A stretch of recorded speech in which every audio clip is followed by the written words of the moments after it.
Having fallen out with Celia Jelf, Janina had to turn to other friends to mull over her problems. Since the jumper incident, Janina had acquired a friend called Gladys. Gladys was a spider.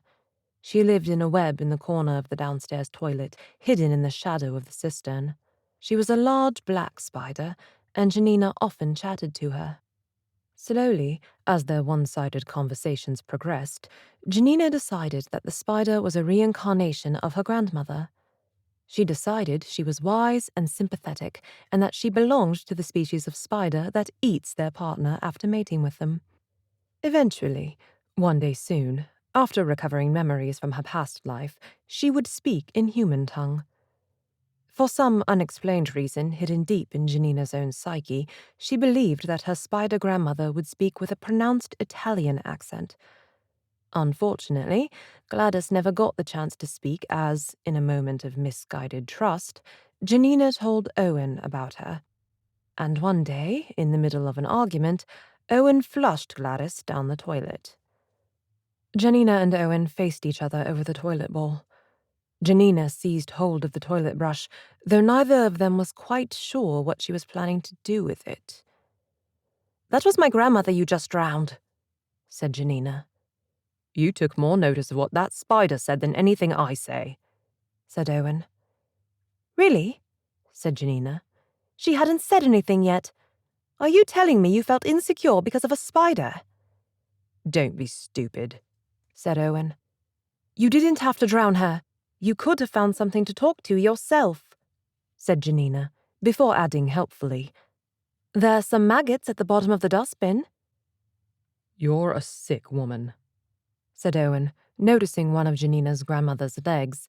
It must have fallen off in the scuffle, still trailing on the toilet seat. He used a bit of toilet paper to plop it into the water below. The next day, Owen felt guilty. He came home with flowers. They were a budget bouquet from Fatima's blossom tree, the florist's at the other end of the street. He left them lying on the kitchen table, which strongly displeased Janina. How could he just leave them there? She would not accept the flowers without being properly presented with them. After Owen went to bed, she carefully put the blooms in mortar. She was downstairs before him the following morning to take them back out again. She placed them exactly where they'd been. When Owen went to work, she put them in water again. She couldn't bear to see them die. But still, she carefully took them out of the water before he arrived home in the evening.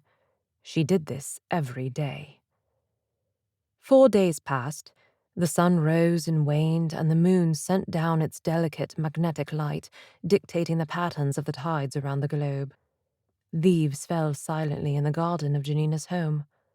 The ivy on the walls continued its microscopic advance, slowly sucking the lifeblood from the bricks.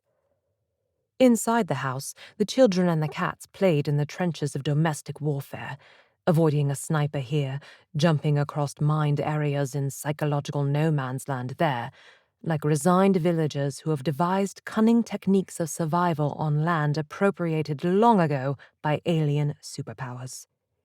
"If you can't be bothered to put those flowers in water, you may as well throw them away," said Owen on the 4th day.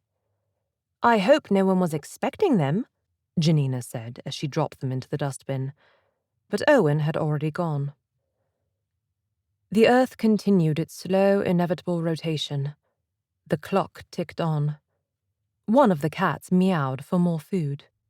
The exchange rate of the pound sterling fell in relation to the euro by 1 Polish zloty. The petals added droplets of color to the potato peelings in the bin. That night, Janina had a dream that Gladys came back as a ghost. In the dream, Janina was trying to flush a very obstinate tampon down the toilet. Every time she pushed the button, the tampon just got bigger and bobbed about in the water in an even less surreptitious way. There was a queue of men outside the toilet. The men were getting very impatient and started banging noisily on the door. They were grey-suited with ties, and Janina felt sure they were from the city. She felt equally sure that if they came in and actually caught sight of the tampon, they would all become instantly ill. This would result in the pound becoming extremely unstable and the complete collapse of the Nikkei index. It was a huge responsibility. How was she to save the whole of the 21st century capitalist economic system? And did she want to?